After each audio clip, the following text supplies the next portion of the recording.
it's your girl Maya K, best-selling author. I am so excited about my new young adult series, The Clover Chronicles. It's going to take you on an amazing ride with the four Clover siblings and their parents, Mama and Papa Clover. The first book in the series, Battling Breland, comes out April 4th, 2017. One of the reasons why I created a series like this is because when I was growing up, and I would read books, I remember finding myself on the pages. I remember being able to see the characters and they looked like me. Today, I believe that minorities are very underrepresented on the shelves, and it scares me a little bit because I went to the library every Saturday with my mother, and I was able to read anything from picture books to chapter books to young adult fiction, and I saw different characters that represented me. And what I wanted to give today's young adults and teens is the same thing that I got reading Walter D. Myers, Maya Angelou, and Sharon Draper.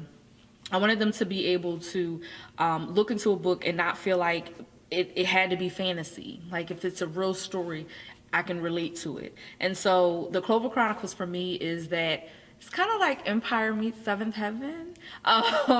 But, you know, in Battling Breland, you have 15-year-old Breland Clover who suffers from lupus. And she's been diagnosed, it's been about 6 months, and she has to step down from her fitness training job, which is really for her a business. And she was the youngest trainer in the world, really. And she ends up giving that up because of her sickness. But then she meets a paralytic athlete named Safe Richards, and the journey that you will go on with these two.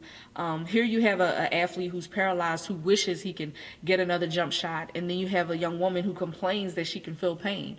And so I love writing stories that are like parallel, and you kind of have these two dynamics.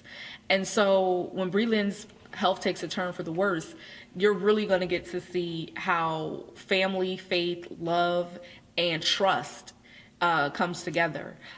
The other thing I love about this series is that I got to fuse my faith into it. I believe today the world shuts out God way too much. The world is not interested in doing things God's way because they feel like he's taking fun out of life. But some of my greatest moments, my greatest relationships, and my greatest success has come because I chose to, pursue God and pursue what God placed in my life. So I'm excited about the Clover Chronicles. I'm excited about April 4th, 2017, because it's a very big moment for me. It's a historical moment. To have 3 books dropping in one day, I think I'm the first person in history to do so. Not the first Black, not the first woman, just the first person. And it's exciting. But I picked up a pen at the age of 5, and I will never forget, I was trying to write a story about 2 dogs, and I asked this girl in my class if she could draw the pictures for a quarter a piece, and she said no. But here I am 20-something years later, and I finished the first book. But for me, writing is liberating. I believe that there's a stigma that fiction doesn't sell, or when I talk to some people and I tell them I write fiction, they kind of turn their nose up because they believe nonfiction is more empowering. But I'm sorry, anybody with a pen who can tell a great story, whether it's fiction or nonfiction, can empower you. And so my goal and my dream and my passion that I'm living at now is to write literature that provokes dialogue and gets you to think. I teach a lot of themes with the Clover Chronicles series. You have faith, you have entrepreneurship, you have parenting, you have how to be a great sibling and trusting and leaps of faith.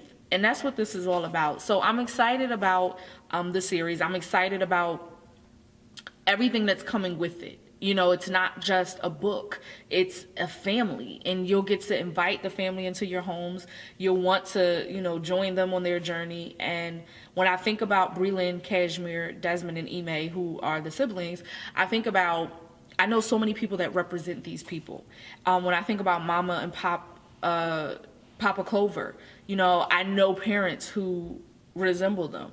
And so it's not true that the Cosbys are fake. People used to say you couldn't have stories like that growing up in the Black community because we didn't have that, but I disagree. And so I'm excited for you guys to read it. I'm excited for the foreword being written by platinum selling artist Barry Cassidy Reese, who is my cousin, and we grew up together in the same neighborhood. And I'm excited because where we grew up in North Philly, it wasn't easy coming out. But to see both of us living our dreams and walking in success God's way is a blessing. And him calling me a modern day Maya Angelou, I don't think I'll ever forget that.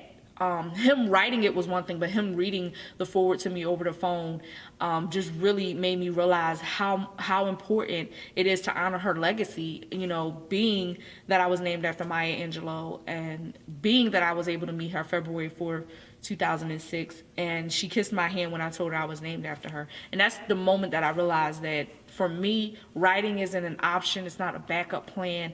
It's not some starving artist field. It's who I am and it's what I do. And I'm just grateful that God chose me for it. So make sure you follow me on all social media platforms, Writer Maya, WRITERMYA. And my website is writermaya.com. Pre-order the books. The links are in my bio, and I'm just excited to be on this journey with you.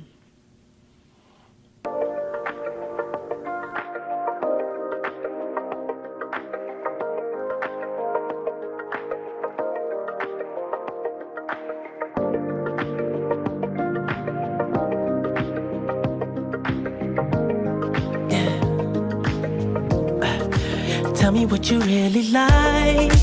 Baby, I can take my time. We don't ever have to fight. Just take it step by step.